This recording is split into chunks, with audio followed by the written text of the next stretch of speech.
देखो last class में हम लोगों ने क्या पढ़ लिया था, कुछ प्रॉपर्टीज़ देखे थे। कंडक्टर्स हम लोगों ने स्टार्ट किया था और कंडक्टर्स में डिफरेंट डिफरेंट जो भी प्रॉपर्टीज़ थे उसको हम लोगों ने देख लिया था। उसको एक बार रिवाइज कर लेते हैं क्योंकि ये प्रॉपर्टीज़ काफ़ी ज़्यादा इंपॉर्टेंट है। अगर तुम्हें ये प्रॉपर्टीज़ नहीं आते हैं तो समझ लो कि तुम्हारे ऐसे कंडक्टर्स के क्वेश्चंस नहीं होने वाले। तो सबसे पहला प्रॉपर्टी क्या था कि जो कंडक्टर्स होते हैं उसमें जो नंबर ऑफ इलेक्ट्रॉन्स होते हैं वो बहुत सारे होते हैं। फ्री इलेक्ट्रॉन्स की बात हो रही है। नंबर ऑफ इलेक्ट्रॉन्स बॉन्डेड भी होते हैं और फ्री भी होते हैं। ठीक है, ये चीज़ हो गया। दूसरा, रेजिस्टेंस कंडक्टर का काफ़ी ज़्यादा लो होता है और उसके कारण से जब हम लोग कोई भी एक पॉजिटिव चार्ज को यहाँ पे रखते हैं तो इस कंडक्टर के अंदर चार्जेस इंड्यूस हो जाते हैं, इसको हम लोग इंडक्शन ऑफ चार्ज बोलते हैं। तो नेगेटिव चार्ज इस तरफ आ जाते हैं, पॉजिटिव चार्ज इस तरफ आ जाते हैं और ये चार्ज इंड्यूस कर देता है। फिर हम लोगों ने नेक्स्ट प्रॉपर्टी देखा था कि जो electric field inside the conductor होता है वो ऑलवेज ज़ीरो होता है और उसका रीज़न क्या है वो भी हम लोगों ने देखा था। अगर हमारा इलेक्ट्रिक फील्ड बिल्कुल नहीं है तो फ्री इलेक्ट्रॉन्स रेंडमली इस उस जगह पे रहेंगे, लेकिन जैसे तुम इसको एक एक्सटर्नल इलेक्ट्रिक फील्ड में रख दोगे तो होता यूँ है कि ये चार्ज जो है वो सेपरेट हो जाते हैं, पॉजिटिव चार्जेस और नेगेटिव चार्जेस, है ना। इंड्यूस हो गया और ये इंड्यूस चार्जेस एक इलेक्ट्रिक फील्ड को इंड्यूस करेगा, इसको हम लोग इंड्यूस्ड इलेक्ट्रिक फील्ड बोलते हैं।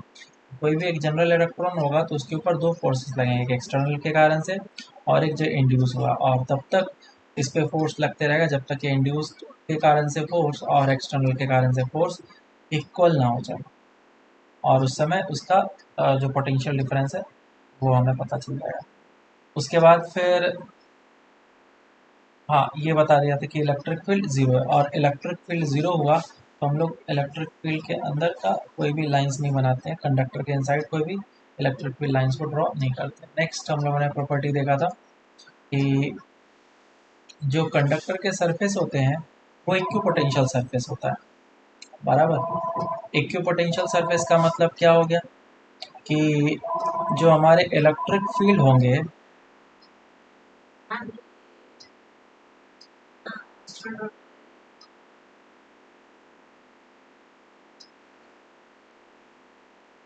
तो यहाँ पे जो इलेक्ट्रिक फील्ड होगा और वो इलेक्ट्रिक फील्ड ज़ीरो होगा और इलेक्ट्रिक फील्ड ज़ीरो होने का मतलब पोटेंशियल कांस्टेंट है। तो ये जो सरफेस होगा वो एक इक्विपोटेंशियल सरफेस की तरफ ट्रेड करेगा और हम लोगों ने देखा था कि इक्विपोटेंशियल सरफेस और इलेक्ट्रिक फील्ड आपस में परपेंडिकुलर होते हैं, इसीलिए ये इलेक्ट्रिक फील्ड लाइंस परपेंडिकुलर होती हैं। नेक्स्ट प्रॉपर्टी हम लोगों ने देखा था कि all charges give to the, अगर किसी भी कंडक्टर के ऊपर मैं एक प्लस क्यू चार्ज दूंगा तो सारा का सारा चार्ज कहाँ पे आ जाता है, सरफेस के ऊपर आ जाता है। फिर नेक्स्ट प्रॉपर्टी देखा था कि अगर कैविटी के इनसाइड में एक चार्ज हम लोग देते हैं तो कैविटी के इनसाइड जितना भी चार्ज आता है उसके सरफेस के ऊपर भी उतना ही मैग्नीट्यूड का चार्ज आता है क्योंकि चार्ज आयनाइज होता है, ये क्या होता है, इंड्यूस होता है चार्ज। और फिर हम लोगों ने बोला था कि अगर कंडक्टर के ऊपर भी चार्ज दिया जाए और तुम्हारा कैविटी के अंदर भी चार्ज दिया जाए तो इस जगह पे जो चार्जेस होंगे उन दोनों का समेशन उसके सरफेस पे आ जाएगा। एक चार्ज जो कैविटी में है और एक चार्ज जो तुमने स्फेयर के ऊपर दिया है। नेक्स्ट प्रॉपर्टी हम लोगों ने ये देखा था कि कोई भी कंडक्टर को अगर हम लोग ग्राउंड कर देते हैं तो ग्राउंड करने के कारण से उसका पोटेंशियल क्या हो जाता है, ज़ीरो हो जाता है। और अगर तुमने इस कंडक्टर के ऊपर चार्ज दिया होगा तो वो कंडक्टर से अर्थ के तरफ या फिर अर्थ से कंडक्टर की तरफ फ्लो कर सकता है और इस तरीके से वो पोटेंशियल को ज़ीरो करने की कोशिश करेगा। नेक्स्ट हम लोगों ने देखा था कि अगर किसी भी दो कंडक्टर को अगर एक वायर से कनेक्ट कर देंगे जिसका पोटेंशियल V1 है और जिसका पोटेंशियल V2 है तो इसके थ्रू चार्जेस फ्लो करते हैं। Q1 चार्ज इसके ऊपर है, Q2 चार्ज इसके ऊपर है। तो चार्जेस तब तक फ्लो करते रहते हैं कि जब तक कि उन दोनों का पोटेंशियल सेम ना हो जाए, ठीक है। और इस पे अभी बेस्ड क्वेश्चंस हम लोग नीचे करने वाले हैं और एक एग्जांपल भी लिया था यहाँ पे और इस एग्जांपल को हम लोगों ने सॉल्व किया था। फिर हम लोगों ने इलेक्ट्रिक प्रेशर देखा था। पहला प्रॉपर्टी में हम लोगों ने ये देखा कि जो चार्ज डेंसिटी होता है वो inversely proportional to radius of curvature होता है। दूसरा ये कि इलेक्ट्रिक फील्ड जो होता है वो सिग्मा बाय एप्सिलॉन होता है, और सिग्मा डैश को हम लोग बोलते हैं लोकल चार्ज डेंसिटी, और ये जस्ट जो सरफेस है उसके सामने इलेक्ट्रिक फील्ड इतना बोलते हैं। और इस जगह पे जो इलेक्ट्रिक प्रेशर आएगा वो प्रेशर कितना आता है, that is sigma square by 2 epsilon. तो ये इलेक्ट्रिक प्रेशर हो गया sigma square divide by 2 epsilon, और इलेक्ट्रिक प्रेशर को हम लोगों ने डिराइव भी किया था। उसके बाद फिर हम लोगों ने चार्ज डिस्ट्रीब्यूशन के बारे में बात किया था कि अगर हमारे पास सरफेसेस हैं कंडक्टर के तो उसमें चार्जेस का डिस्ट्रीब्यूशन कैसा होगा, यूनिफॉर्म होगा, नॉन यूनिफॉर्म होगा। तो वो चीज़ हम लोगों ने डिस्कस किया था, और लास्ट में इलेक्ट्रोस्टैटिक शील्डिंग के बारे में भी बताया था। तो इतने प्रॉपर्टीज़ हम लोगों ने देख लिए। अब हम लोग क्वेश्चन इसमें स्टार्ट करते हैं, sharing of charges.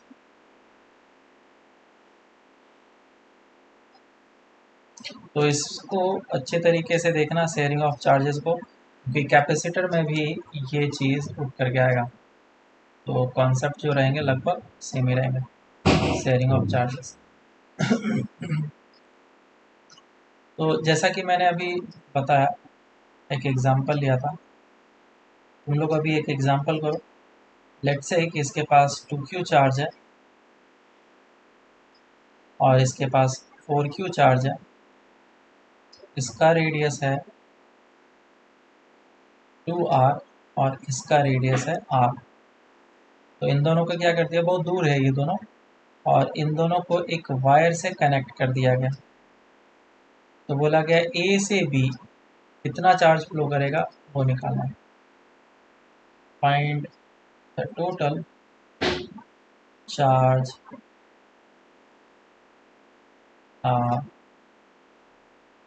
Past through the wire. इस वायर से कितना चार्ज पास किया वो तुम्हें निकालना। At steady state T is equal to 0 पे हमने इसको क्लोज कर दिया, स्विच को सॉल्व करो। तो देखो क्वेश्चन में सिंपल सा 31/16 क्यू। 31/16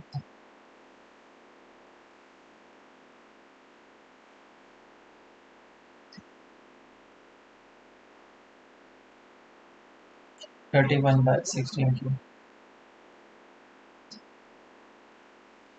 तो इसमें हमें करना क्या, हमें ये करना है कि ये दोनों कंडक्टर्स जब स्टेडी स्टेट पे आ जाएंगे उस समय चार्जेस का फ्लो बंद हो जाएगा। तो उस समय इसके ऊपर चार्जेस कितने होंगे और इसके ऊपर चार्जेस कितने होंगे, अगर मैं ये निकाल लेता हूँ हमारा काम हो जाएगा, बराबर। तो जिस समय भी इन दोनों का पोटेंशियल इक्वल हो जाएगा स्टेडी स्टेट रीच कर जाएगा।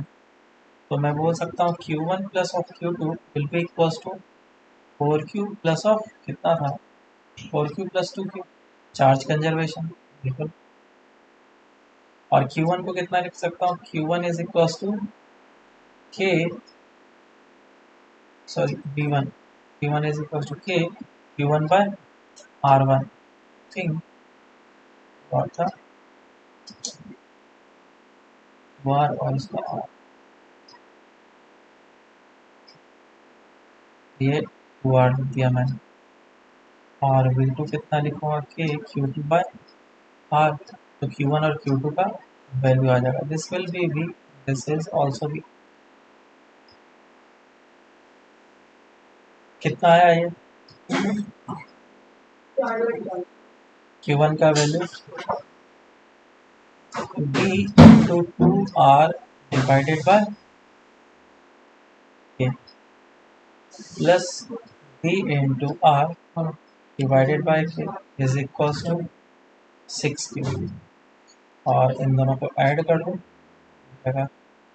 3VR divided by K is equals to 6Q. So common potential will be 6Q divided by 6Q divided by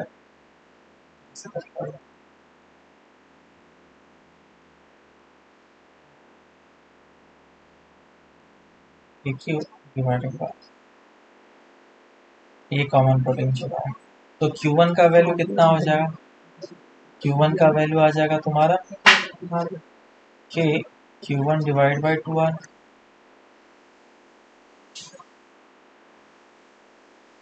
एक मिनट, क्या कर रहा हूँ यहाँ से v इज इक्वल टू के क्यू बाई टू आर होता है. सो Q1 will be equals to R multiplied by P divided by K. और P का वैल्यू ऊपर divide by R cancel out, K से K कैंसिल आउट, तो हो जाएगा 4, है ना. तो इसके ऊपर अगर 4Q चार्ज आया, पहले कितना था 2Q, जरूर इस तरफ से 2Q चार्ज आया है ना. तो तुमसे क्वेश्चन में पूछा गया इस वायर के थ्रू कितना चार्ज पास किया, तो 2Q आंसर हो जाएगा. अगर पूछा होता कि ए से भी कितना पास किया, तो -2Q आंसर होता है. ठीक है, चलो आगे चलते हैं. क्वेश्चन देखो इसमें क्या है.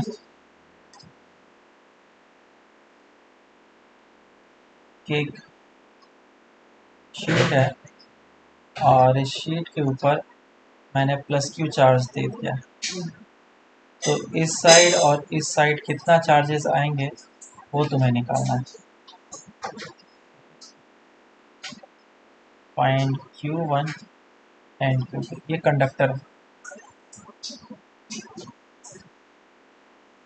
ठीक है, सॉल्व करो इसको. आया किसी का आंसर? आया किसी का आंसर क्या?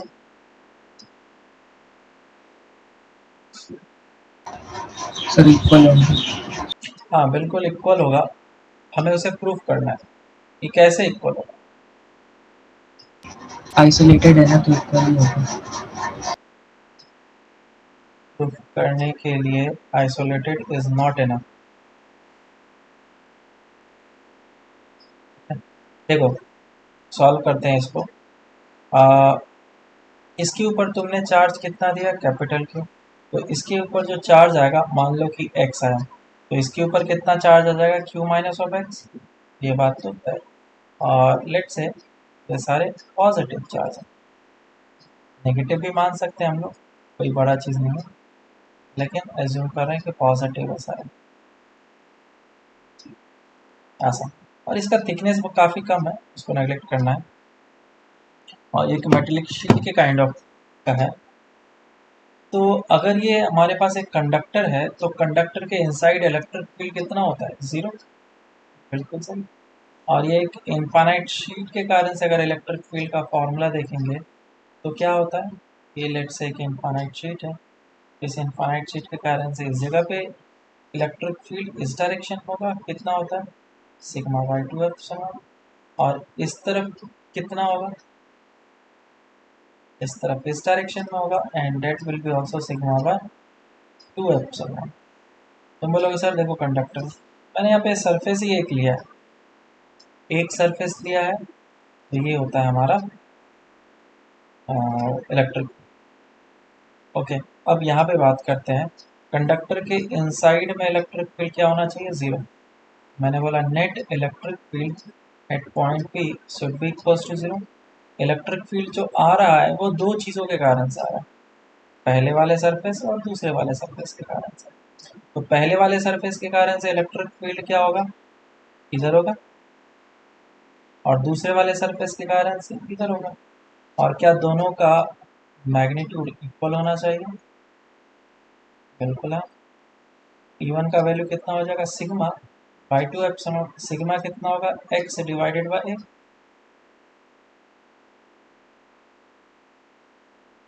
और equals to sigma divide by 2 sigma कितना हो जाएगा, -x डिवाइड बाई a. तो ये सारी चीज़ कैंसिल आउट हो गए, और इसको सॉल्व करेंगे तो हमें आसानी से पता चल जाता है कि जो x का वैल्यू है वो कितना है, Q/. बोलो सबको समझ में आया क्या प्रूफ? हाँ सर. हाँ. यस. अब आगे चलते हैं और दूसरा अच्छा सा क्वेश्चन करते हैं. क्वेश्चन ये है कि ये एक तो थोड़ा ऊपर लेना. हाँ इनफाइनाइट शीट की तरह मेटेलिक कंडक्टर है. और इस जगह पे एक और कंडक्टर रख दिया गया। इसके ऊपर जो चार्ज दिया गया वो दिया गया है Q1 और इसके ऊपर जो चार्ज दिया गया वो दिया गया Q2। तुम्हें बताना है कि हर एक सरफेस के ऊपर कितना चार्ज आएगा। जैसे हम लोगों ने इसमें दो सरफेसेस पे निकाला, एक इधर और एक इधर। उसी तरीके से यहाँ पे टोटल 4 सरफेस होंगे, second, third and fourth. Find the charge distribution on each surface.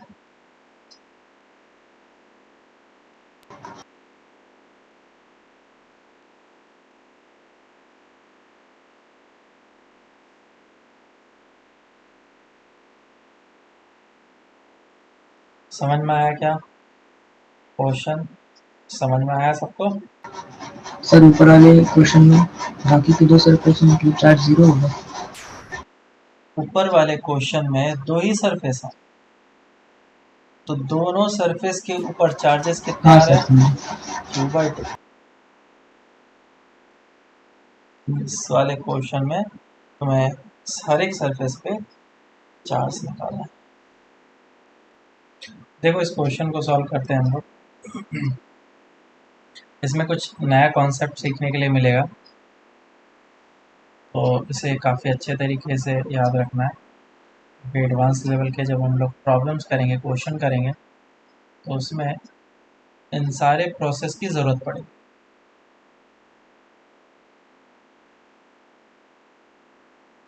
इस पे हमने चार्ज कितना दिया है? Q1। और इस पे चार्ज कितना दिया? Q2। और ये surface first second third fourth है।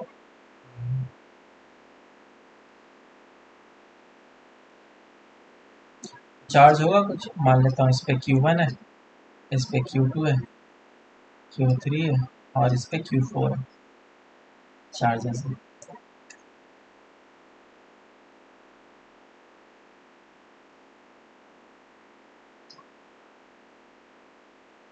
तो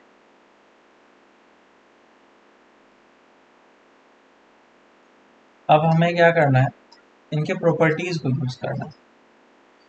प्रॉपर्टीज़ को यूज़ करने के लिए दो काम किया जा सकता है। एक तो ये कि जो हमारा इलेक्ट्रिक फील्ड कंडक्टर के इनसाइड होता है वो ज़ीरो होता है। तो मैंने क्या किया, एक गॉसियन सरफेस बनाया,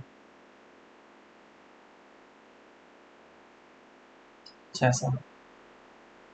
और इस गॉसियन सरफेस के लिए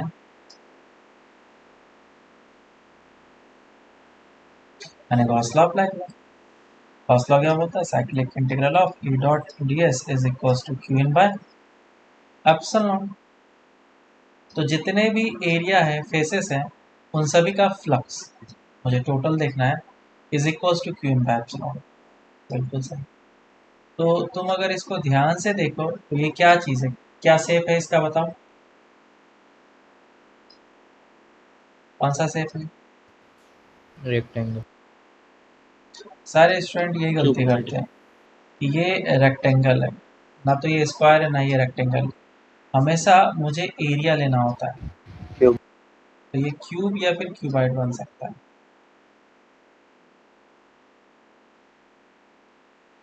ऐसा 3D में देख रहे हैं ना, ये 2D में देखेंगे तो ये ऐसा दिखेगा, 3D में देखेंगे तो ऐसा दिखेगा। तो इतने सारे एरिया हैं, इन सभी एरिया के कारण से फ्लक्स क्या होना चाहिए? Q in by epsilon. तो तुम मुझे बताओ, हर एक सरफेस के कारण से फ्लक्स कितना होगा? इस first, second, third and fourth के कारण से बता दो बस।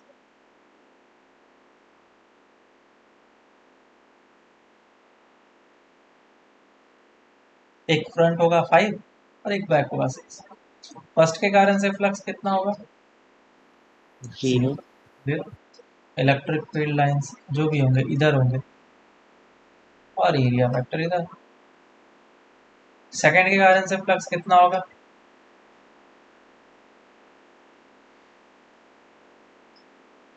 जीरो। अरे क्योंकि कंडक्टर के इनसाइड तो इलेक्ट्रिक फील्ड ही नहीं होता है ना। थर्ड के कारण से फिर से जीरो, फोर्थ के कारण से फिर से जीरो, फिफ्थ और सिक्स उसके कारण से भी जीरो होगा, क्योंकि एरिया वेक्टर इलेक्ट्रिक फील्ड के परपेंडिकुलर। अब क्यू इन कितना हो गया, मान लो कि मैं अगर इतना पूरा गॉसियन सरफेस लिया होता तो क्यू इन टोटल हो जाता। इन दोनों को ऐड कर लो, that is Q2 plus Q3 divide by epsilon implies Q2 is equal to minus of Q3। तो एक इक्वेशन निकल के आ रहा है कि इस वाले सरफेस पे और इस वाले सरफेस पे जितने भी चार्जेस होंगे, अगर इस पे चार्ज x है तो इस पे मैग्नीट्यूड में तो सेम होगा लेकिन साइन में अपोजिट होगा, माइनस ऑफ एक्स होगा। ये इसी बात को बता रहा है, ठीक है।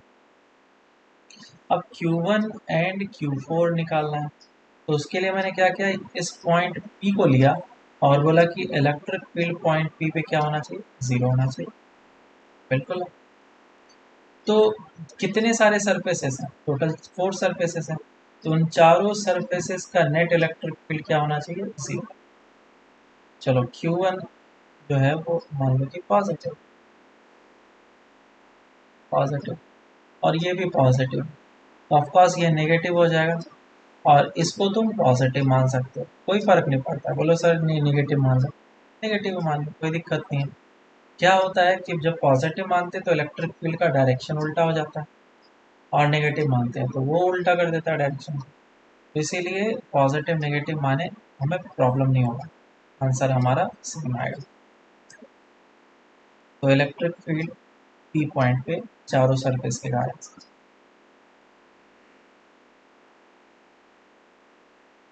ये होगा। और किस डायरेक्शन में होगा इलेक्ट्रिक फील्ड, इस डायरेक्शन में। सेकेंड वाले सरफेस के कारण से माइनस लेना पड़ेगा और इसको मैं x लिख रहा हूँ, x divided bye a epsilon not. और थर्ड वाले सरफेस के कारण से भी नेगेटिव होगा, पॉजिटिव होगा, दैट इज। अच्छा जब पॉजिटिव डायरेक्शन ले लिया तो इधर माइनस ऑफ x लिखना है या नहीं लिखना है, बोलो। फिर नहीं लिखना है, ठीक है। नहीं लिखना है। हाँ तो फिर हम लोग मैग्नीट्यूड लेंगे सर, तो x divided bye a into two epsilon, जो कि यहाँ से साफ साफ दिख रहा है कि ये दोनों कैंसिल आउट होना भी चाहिए, इक्वल एंड अपोजिट है ना। और लास्ट वाले का कितना हो जाएगा,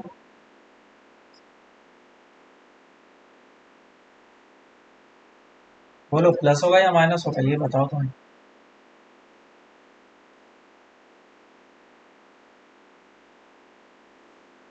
सिग्मा बाय 2 एप्सिलॉन होता है ना, वही हम लोगों ने लिखा है। हम्म। 10 होगा सर या Q2 माइनस, माइनस एक्स लिखेंगे ना लास्ट में। Q4 को हाँ Q2 माइनस एक्स बाय वो बाद ए में टू लिखना, epsilon not. Q1 plus of Q2 लिखना पड़ेगा। ठीक है उसको छोड़ दो अभी, तुम ये बताओ कि ये कितना आ रहा है, प्लस या माइनस में,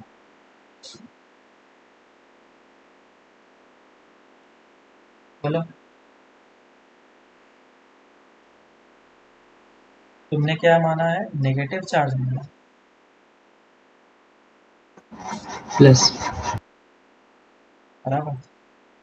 ये हो जाएगा बस इज इक्वल्स टू जीरो। तो इधर से तुम्हारे पास एक रिलेशन आया, that Q1 plus Q4 is equals to zero. और इसमें हम लोग ये भी कर सकते हैं कि Q1 प्लस ऑफ Q2 जो है वो टोटल चार्ज के समेशन के बराबर होना चाहिए।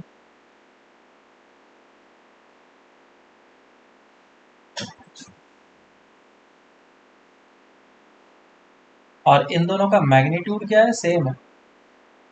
ये इन दोनों का मैग्नीट्यूड क्या है, सेम है। फिर से वो बस नेगेटिव इसलिए आ रहा है क्योंकि तुमने इसको नेगेटिव पूरा का पूरा चार्ज मान लिया, तो दोनों नेगेटिव होगा, बराबर। तो इन दोनों का मैग्नीट्यूड सेम है, तो अगर दोनों का मैग्नीट्यूड सेम हो गया तो Q1 इसके बराबर हो जाएगा। So Q1 will be equals to Q1 plus Q2 divided by 2। ये आंसर आ जाएगा। बोलो क्लियर है क्या?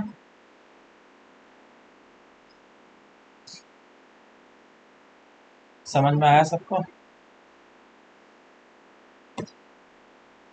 अब इसका मैं शॉर्ट ट्रिक बताता हूँ, इसको हम लोग किस तरीके से कर सकते हैं, तो हम लोग को याद रखना है शॉर्ट ट्रिक।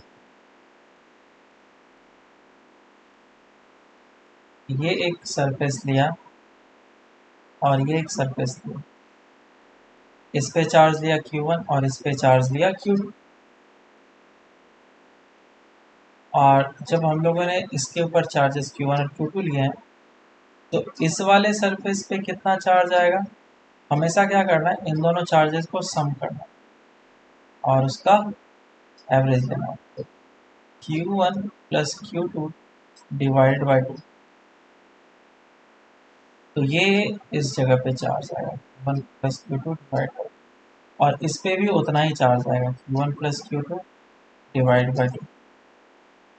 और इस पे कितना चार्ज आएगा? इस पे जो चार्ज आएगा वो इसमें से तुम्हें माइनस करना, कितना होगा? अगर तुमने x बोला तो x will be equals to Q1 minus of Q1 plus Q2 divide by 2, which will be equals to Q2 minus of Q1 minus of Q1 minus Q2 divide by. तो इस पे कितना आ जाएगा? Of course minus of x। तो तुम्हें याद क्या रखना है?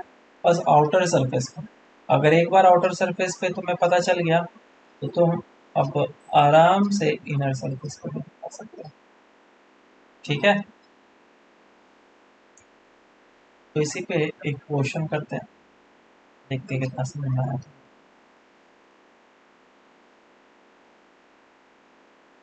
फिर से वही इनफाइनाइट मेटल शीट है मान लो, और इसको जो चार्ज दिया गया इज प्लस Q, और इसको जो चार्ज दिया गया इट इज माइनस ऑफ 3। तो बोला गया कि बताओ इन सभी सरफेसेस पे कितने चार्जेस आएंगे। सॉल्व करो। देखो क्वेश्चन को हम लोग वापस से करते हैं, और करना काफ़ी ज़्यादा आसान है। मैंने जो अभी सिंपल प्रोसेस बताया उसी तरीके से करना। तो आउटर सरफेस पे जो चार्जेस आते हैं उसको हम लोग कैसे निकालते हैं? जो भी चार्जेस गिवन है तुम्हें उसको ऐड कर लो, Q माइनस 3Q, और उसको 2 से डिवाइड कर दो।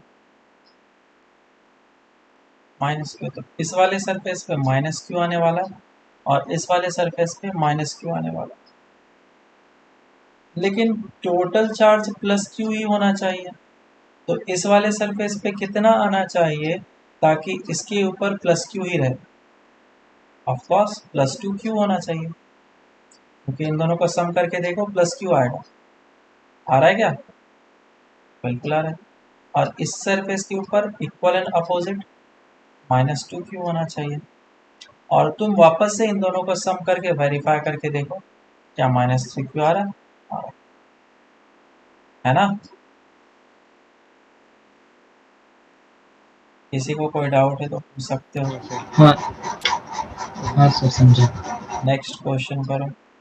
इस बार 3 इनफाइनाइट प्लेट्स हैं, इसके ऊपर plus Q minus 2Q plus 3Q charge दिया गया। तो जितने भी सारे सरफेसेस है टोटल हो जाएंगे 6 सरफेसेस।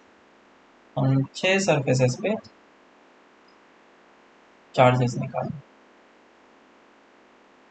करो सॉल्व।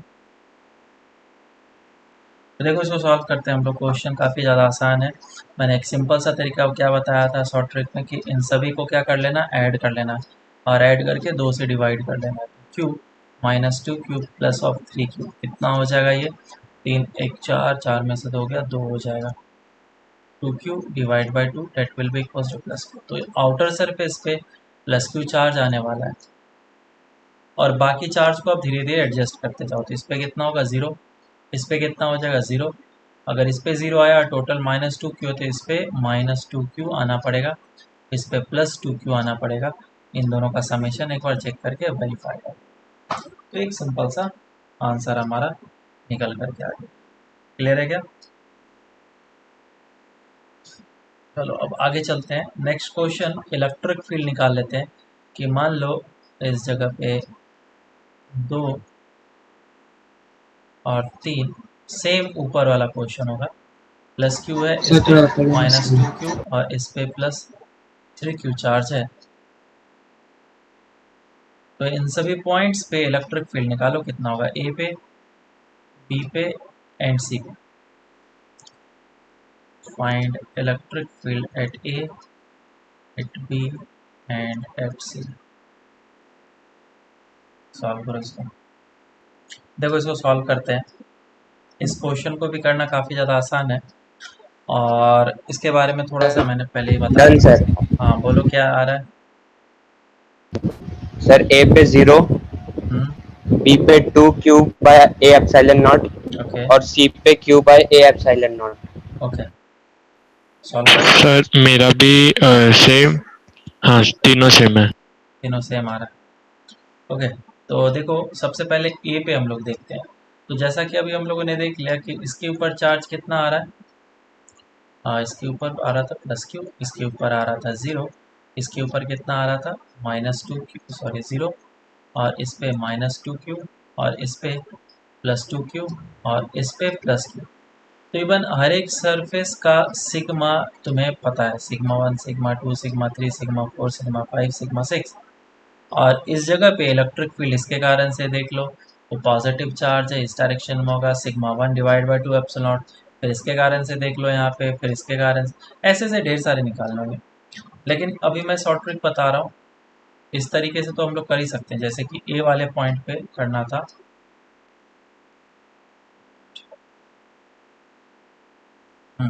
ए वाले पॉइंट पे इलेक्ट्रिक फील्ड अगर मुझे देखना था, हम लोग कैसे सॉल्व करते हैं। At the net electric field at location A will be equals to sigma 1 divide by positive charge है ये, क्योंकि पॉजिटिव ये 0 है, तो sigma 1 divide by 2 epsilon not, और डायरेक्शन पॉजिटिव है, दूसरे कारण से 0, तीसरे कारण से 0, चौथे के कारण से कितना हो जाएगा sigma 4 divide by 2 epsilon not, और डायरेक्शन किधर हो जाएगा क्योंकि ये नेगेटिव है, that will be in positive direction, और ये पॉजिटिव है तो नेगेटिव डायरेक्शन में जाएगा, sigma 5 divide by 2 epsilon not, और इसके कारण से कितना हो जाएगा, पॉजिटिव चार्ज है वो भी ऐसा हो जाएगा। और इसको सॉल्व करके हम लोग निकाल सकते हैं। एक तो तरीका ये है, मैं दूसरे तरीके से सॉल्व करूँगा और आंसर जो आएगा वो भी सेम ही आएगा। इस पे चार्ज कितना है +q, इस पे -2q और इस पे +3q। तो अगर मुझे ए पॉइंट पे इलेक्ट्रिक फील्ड निकालना है तो इस तरफ का चार्ज पूरा ऐड कर लो और इस तरफ का पूरा चार्ज ऐड कर लो। तो इस तरफ कितना बचा, सिर्फ +q चार्ज बचा, और इस तरफ कितना बचा, सिर्फ +q चार्ज बचा। तो ए पॉइंट पे इलेक्ट्रिक फील्ड इसके कारण से इस डायरेक्शन में, इसके कारण से इस डायरेक्शन में, नेट कितना हो जाएगा 0। ये सॉल्व हो गया। बी वाले पॉइंट पे निकालना है तो इस बी वाले पॉइंट के लिए अब पूरा इधर वाला चार्ज और इधर वाले चार्ज को ऐड कर लो, तो टोटल चार्ज कितना हो जाएगा -q, और इस तरफ कितना हो जाएगा +3q, और इस बी पॉइंट पे नेट इलेक्ट्रिक फील्ड चाहिए। तो पॉजिटिव चार्ज के कारण से इलेक्ट्रिक फील्ड इधर होगा, इस नेगेटिव चार्ज के कारण से भी इधर होगा। तो इफेक्टिव चार्ज कितना हो गया 4q, क्योंकि इसके कारण से सिग्मा 1 डिवाइड बाई 2 एप्सिलॉन लिखता, इसके कारण से सिग्मा 2 डिवाइड बाई 2 एप्सिलॉन लिखता। तो नेट इलेक्ट्रिक फील्ड जो बी लोकेशन पे होगा it will be 4q divided by A 2 epsilon ऐसा। और अगर सी वाले लोकेशन पे है तो पूरा का पूरा इधर का ऐड कर लो और इधर का ऐड कर लो। सी वाले लोकेशन के लिए इस तरफ जो चार्ज आ गया वो कितना आ गया, 3 1 4 में से 2 गया +2q, और इधर कुछ भी नहीं है तो पॉजिटिव चार्ज इस पे इस डायरेक्शन में इलेक्ट्रिक फील्ड लगाएगा और इलेक्ट्रिक फील्ड का मैग्नीट्यूड हो जाएगा 2q डिवाइड बाय ए, जो सिग्मा डिवाइड बाय 2 एप्सिलॉन। ये आंसर है। समझ में आया सबको? नेक्स्ट क्वेश्चन करते हैं हम लोग, और नेक्स्ट क्वेश्चन काफ़ी अच्छा है। तो वो क्वेश्चन ऐसा है कि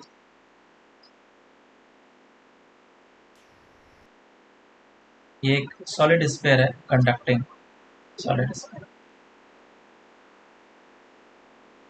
अभी तो कंडक्टर पढ़ रहे हैं तो हम लोग तो कंडक्टिंग ही देखेंगे, और इसका रेडियस वगैरह गिवन है, it is r।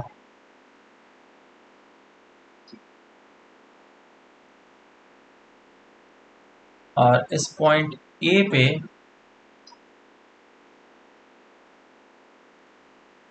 Point A जो है वो इस जगह से 3 के डिस्टेंस पे,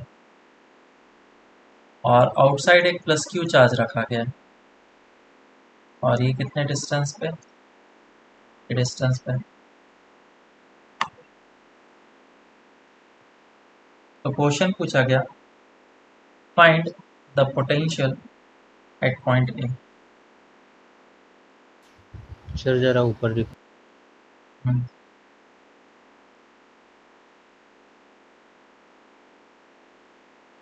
पॉइंट ए, और इसमें ऑप्शंस दे रखे हैं।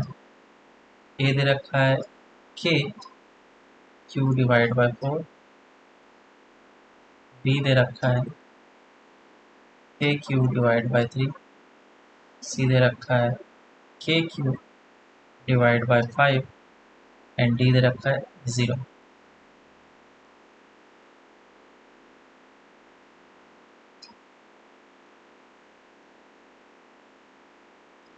सॉल्व करते हैं इसको। फर्स्ट वाला क्वेश्चन काफ़ी आसान है। फर्स्ट वाले क्वेश्चन में पॉइंट ए पे पोटेंशियल पूछा गया, और ये कंडक्टर है, तो कंडक्टर होने के कारण से जो चार्जेस होंगे वो क्या हो जाएंगे, इंड्यूस। नेगेटिव चार्जेस इधर आ जाएंगे, पॉजिटिव चार्जेस इस जगह पे आ जाएगा, और ये पॉइंट ए है।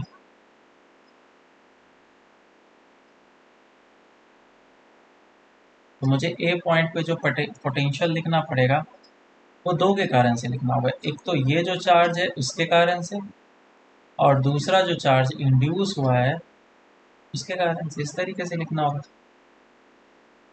तो कैसे करके करेंगे हम लोग?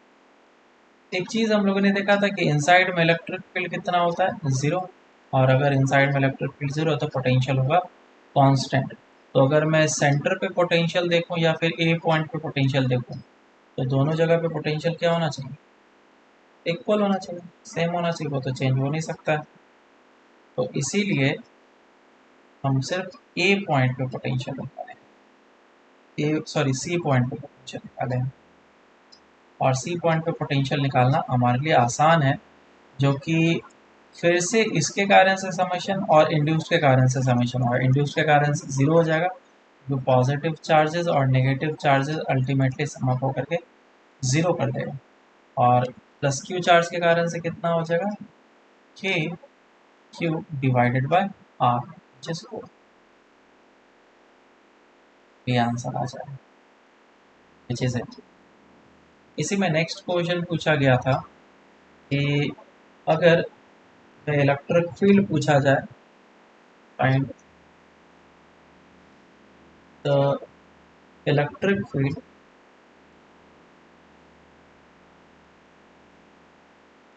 Due to the induced charges. जो भी चार्जेस इंड्यूस्ड हुए उसके कारण से इलेक्ट्रिक फील्ड कितना होगा, ये पूछा गया। वही पॉइंट ए है और ये +q चार्ज बाहर है। 4 and 3 सॉल्व करो इसको। चलो सॉल्व करते हैं।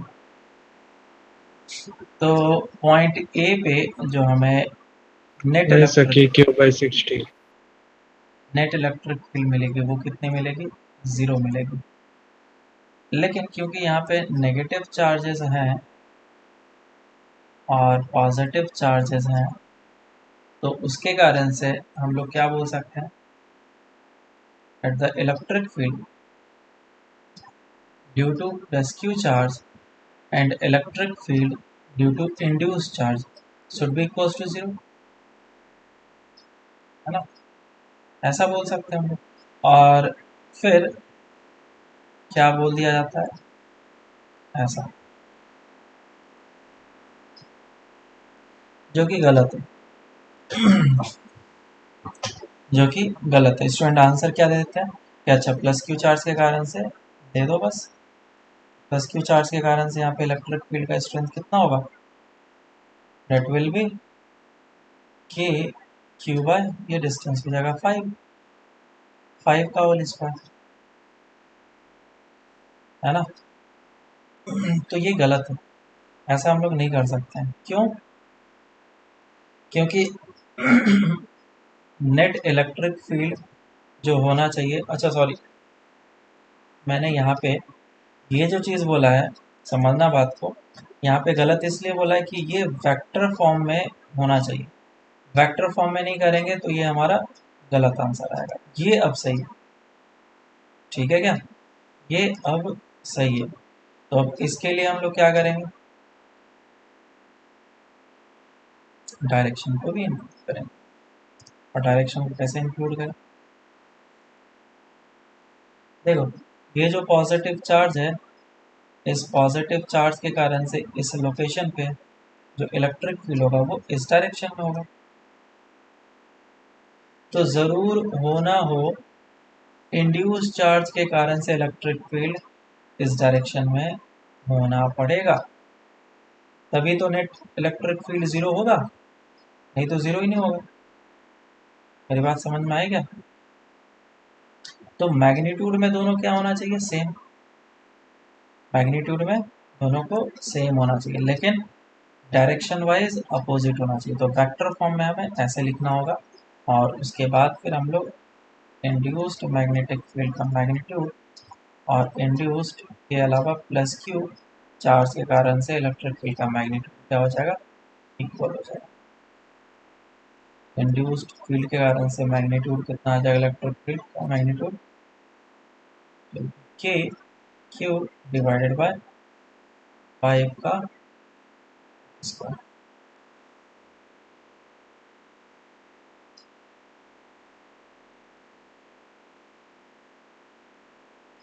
समझ में आया क्या?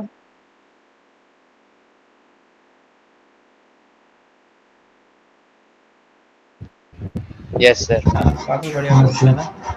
शीट में देखना, इसका थोड़ा और एडवांस प्रॉब्लम होगा। नेक्स्ट क्वेश्चन करते हैं कि दो शेल्स हैं, ये शेल है, ठीक है, होलो स्क्वायर, और इसके ऊपर प्लस क्यू चार्ज दिया गया, प्लस 2 क्यू, और इसके ऊपर प्लस क्यू चार्ज दिया गया। और क्या किया गया? इन दोनों को कनेक्ट कर दिया गया। तो पूछा गया कि अगर इसको मैं कनेक्ट करता हूँ तो पहले वाले और दूसरे वाले होलो स्क्वायर में कितने चार्ज होंगे? Find the charges on each shell at equilibrium. Solve करें।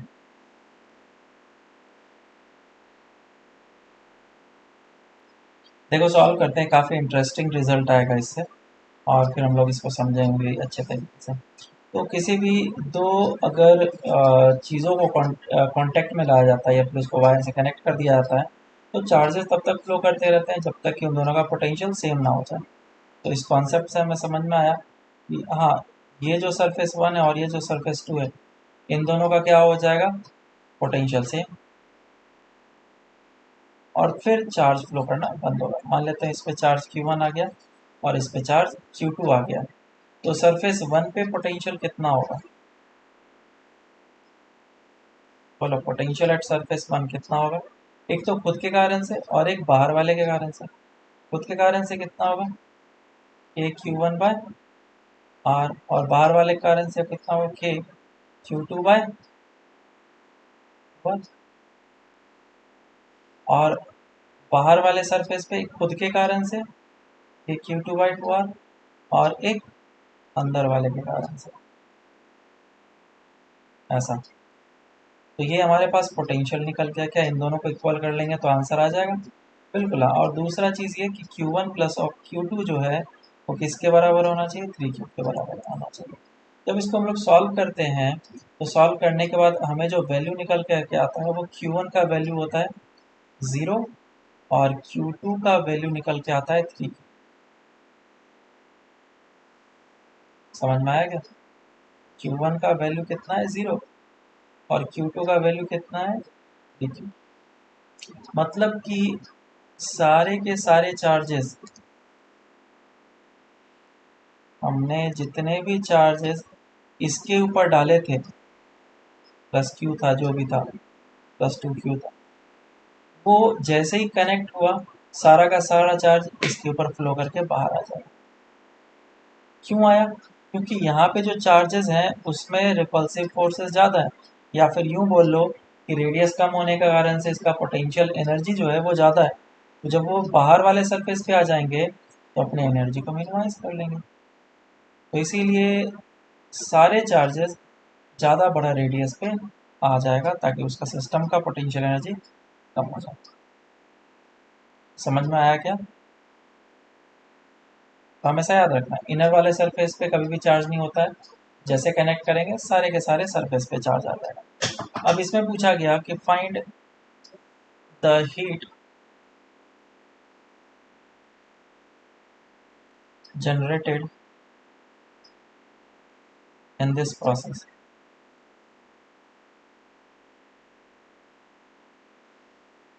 तो वायर में कितना हीट जनरेट होगा?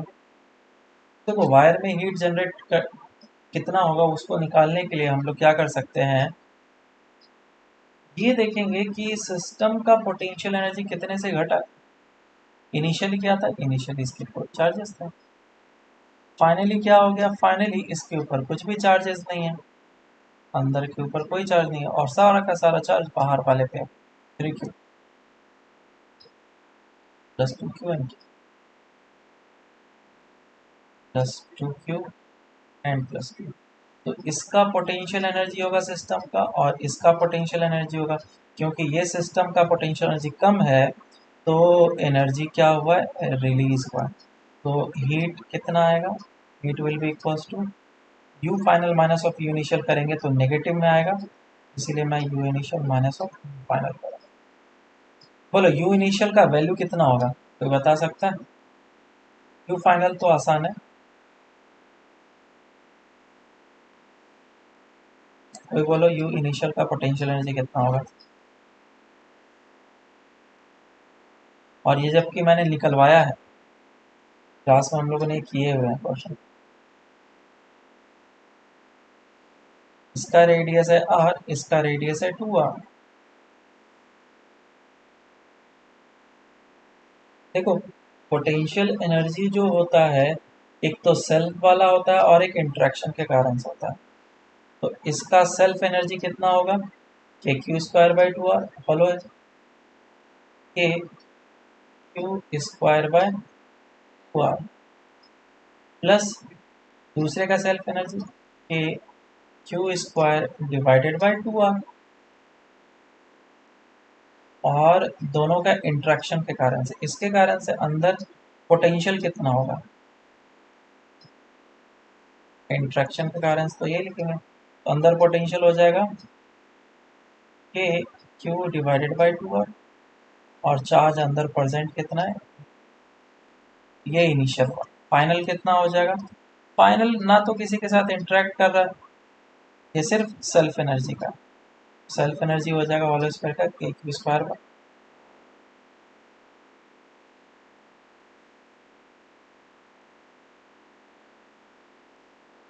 तो क्या आप इसको सॉल्व कर सकते हैं, दोनों का डिफरेंस लेकर के आंसर आ जाएगा, है ना? इस चीज़ को हमेशा याद रखना। चलो नेक्स्ट क्वेश्चन करते हैं।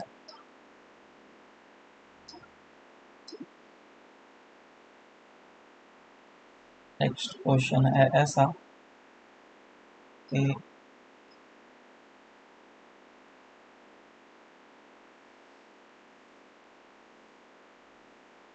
एक बड़ा सा स्क्वायर है, ये एक छोटा सा स्क्वायर है और ये एक और स्क्वायर है।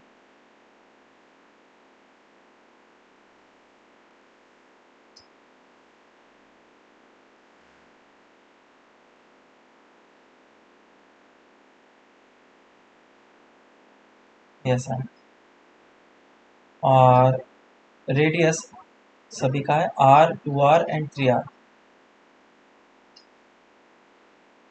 ठीक है, R, 2R and 3R। Initially इसके ऊपर चार्जेस दिए गए थे -q, +q एंड +3q। तो बोला गया कि अगर इन दोनों को हम लोग कनेक्ट कर देते हैं, t इज इक्वल्स टू 0 पे कनेक्ट कर दिया जाए, तो final charge on second cell कितना होगा।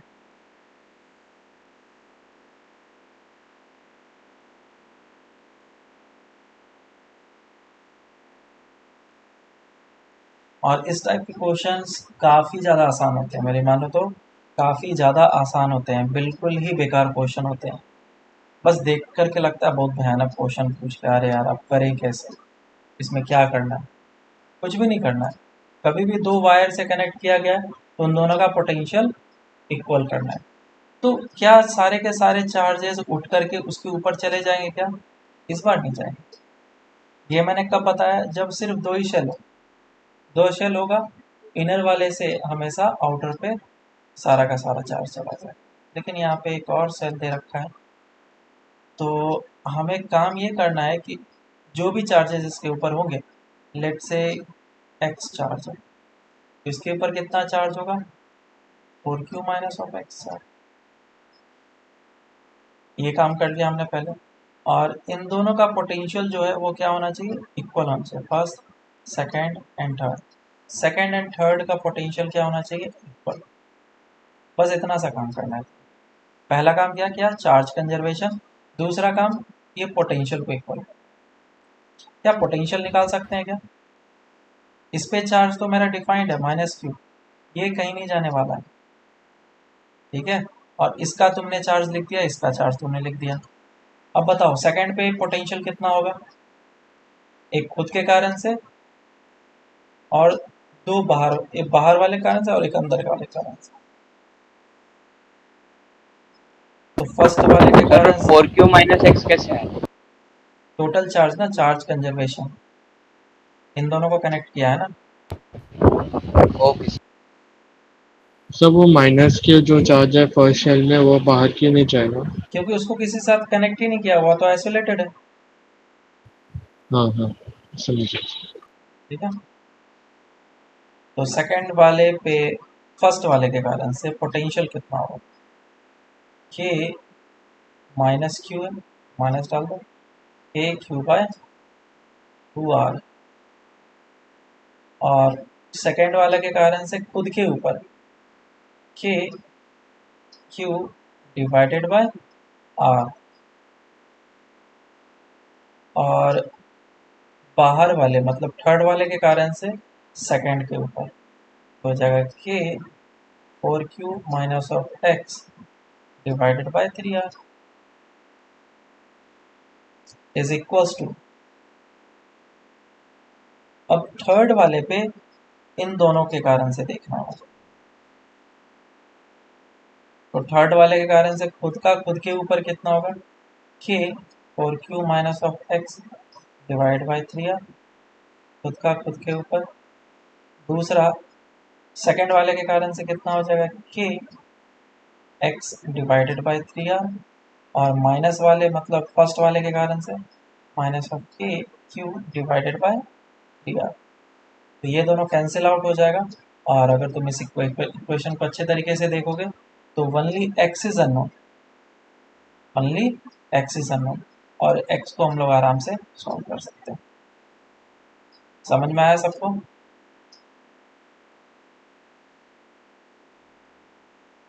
यस। हाँ सर। है ना, एक्स आसानी से सॉल्व हो सकता है। कितना आ जाएगा एक्स बोलो? हाँ सर। निकाल सकते हैं। a x by 2 r minus of a x by 3 r is equals to minus of k q by 3 r और plus of k q by 2 r। k और r कैंसिल आउट कर लो, तो ये हो जाएगा x common 1/2 minus of 1/3 is equals to, ये कितना है, ये q कॉमन ले लो 1/2 minus 1/, so x will be equals to q। आंसर। तो इससे हमें ये पता चल रहा है कि उन दोनों का पोटेंशियल जो है पहले से ही सेम था, चार्जेस बिल्कुल भी फ्लो नहीं करेंगे।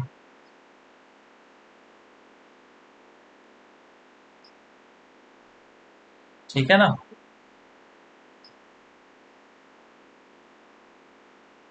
One by two minus of 1/3 sir. देख लो। हाँ, और ये इस तरफ प्लस में जाएगा, तो हाँ 1/2 माइनस ऑफ 1/3 सही। नहीं तो प्लस हो जाएगा ना इधर, ये x का मैंने लिया, अच्छा सॉरी कंफ्यूज हो रहा हूँ थोड़ा, नेगेटिव वाला यहाँ पे आया है, सही है सर। सही है। तो इधर से x का वैल्यू कितना आ गया, +q। मैंने रैंडम क्वेश्चन चूज किया था, मुझे भी नहीं पता था चार्ज फ्लो नहीं करेंगे। ठीक है, कोई नहीं। तो इस तरह के ढेरों क्वेश्चंस बन सर सकते हैं। बोलो। अगर तीनों कनेक्ट किया तो उसको कैसे करें? तीनों को कनेक्ट किया तब तो फिर पूरा का पूरा चार्जेस जो है, अगर लेट से सभी को कनेक्ट कर दिया तो सारे चार्जेस ऊपर आ जाएंगे सरफेस पे। ठीक है, उसके लिए तो सोचना ही नहीं है। ओके। नेक्स्ट क्वेश्चन है कि अगर किसी को मैं ग्राउंड कर दूं तो मान लो कि एक शेल को मैं अर्थ कर दूं, इसके ऊपर +q चार्ज था और इसके ऊपर +2q चार्ज था, और t इज इक्वल्स टू 0 पे मैंने इसको ग्राउंड कर दिया। तो बोला इक्विलिब्रियम पे इन सरफेस पे कितना चार्ज होगा, सेकंड वाले surface, find charge on second surface.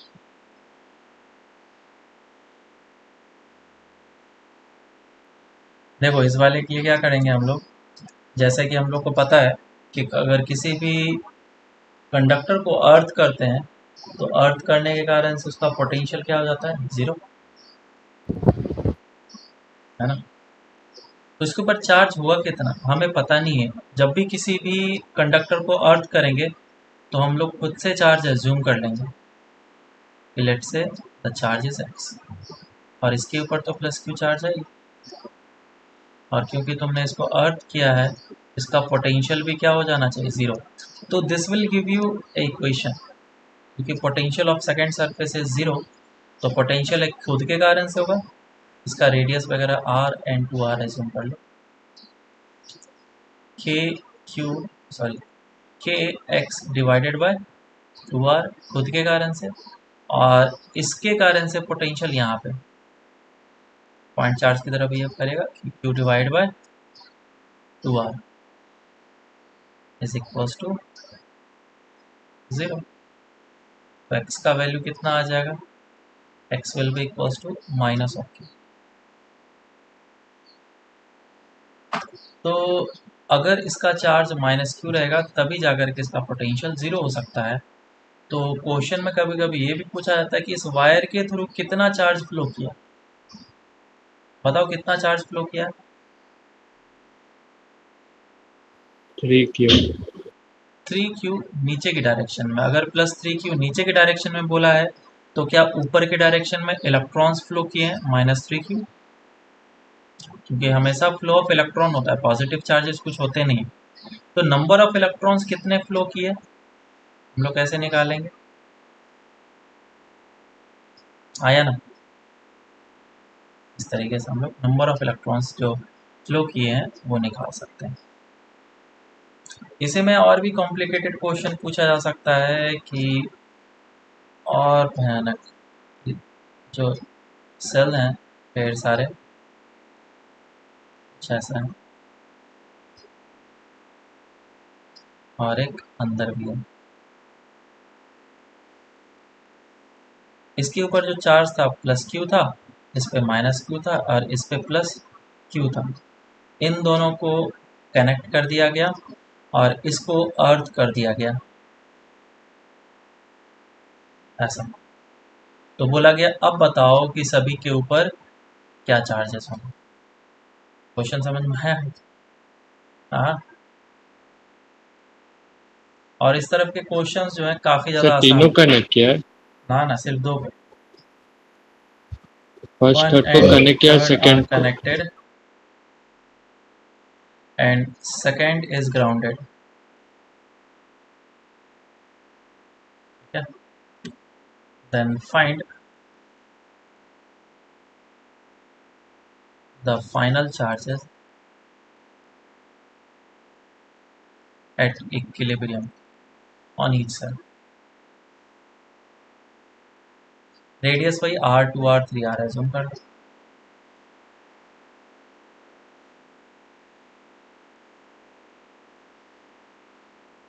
तो देखो इसको कैसे सॉल्व करेंगे। और सबसे पहले जो चार्जेस हैं एट स्टेडी स्टेट है ना, या फिर इक्विलिब्रियम पे हम लोग एज्यूम कर लेते हैं और थोड़ा वाइजली एज्यूम करेंगे।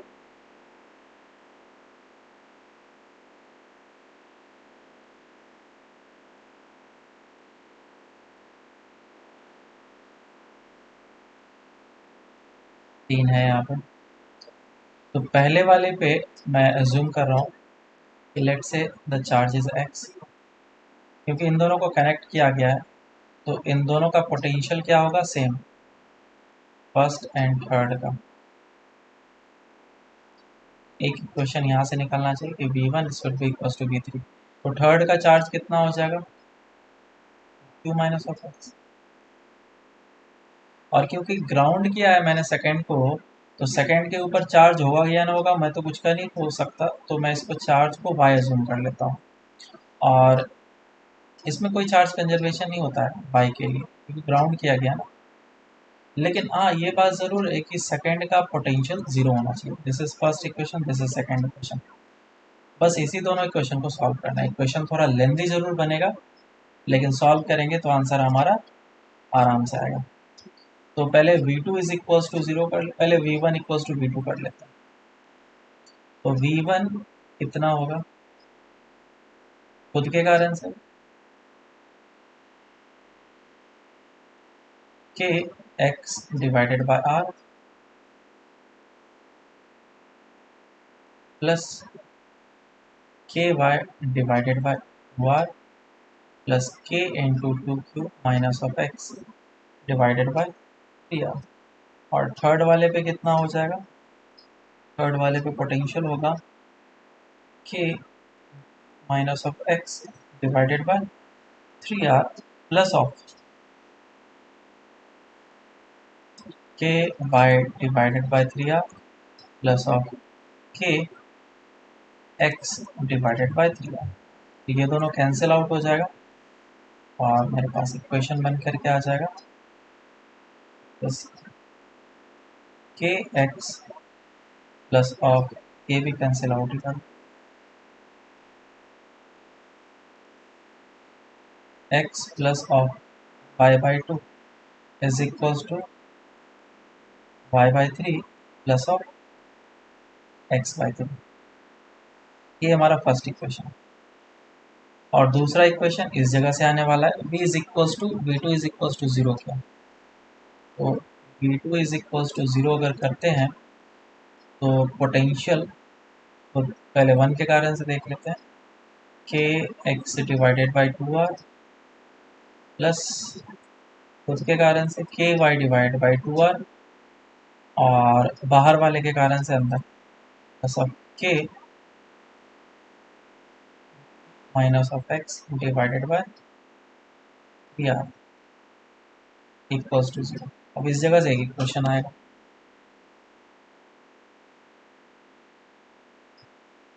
ठीक है, के कैंसिल आउट हो जाएगा, इसे मल्टीप्लाई कर लो, 3x प्लस 3y प्लस इसे मल्टीप्लाई कर लो इज इक्वल्स टू 0। और ये हमारा दूसरा इक्वेशन। तो इन दोनों इक्वेशन को सॉल्व करेंगे और आंसर आ जाएगा। समझ में आया क्या?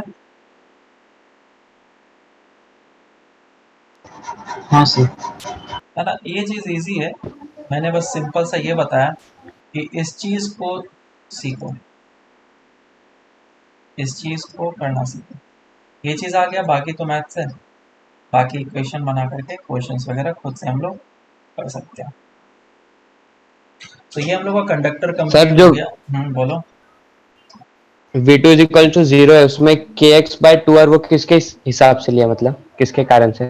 kx/2r ना, ये फर्स्ट के कारण से, ये सेकंड के कारण से खुद पे, ये थर्ड के कारण से सेकंड पे,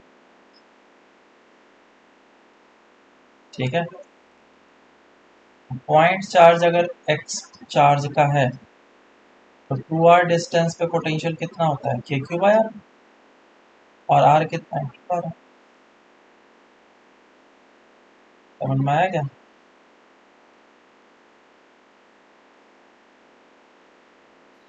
सर थर्ड में भी 2r आएगा ना अपॉन में? नहीं 3r आएगा ना, क्योंकि सेल के इनसाइड है।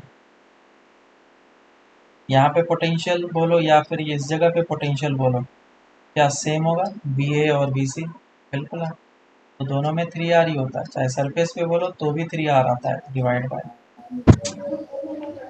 Okay sir. kq/r होता है ना, इनसाइड में कांस्टेंट होता है। Electric field inside hollow sphere is 0 and electric field inside hollow potential inside hollow sphere is kq by capital R, where R is the radius of the cell। Okay, तो ये हम लोग का complete हो गया conductor वाला part, और ये इलेक्ट्रोस्टैट्स पूरा ही कंप्लीट हो गया। तो अब इसके तुम लोग एक्सरसाइज कर सकते हो, और एक्सरसाइज 1 कंप्लीट कर लेना, नेक्स्ट क्लास में इसको हम लोग डिस्कस करेंगे। उसके बाद फिर हम लोग एक्सरसाइज 3 और एक्सरसाइज 2 भी देखेंगे, और एक डीपीपी कर लेना। नेक्स्ट डीपीपी, एक ही डीपीपी डिस्कस करेंगे, जो भी दिया होगा पहले का एक है तो एक ही डीपीपी डिस्कस करेंगे।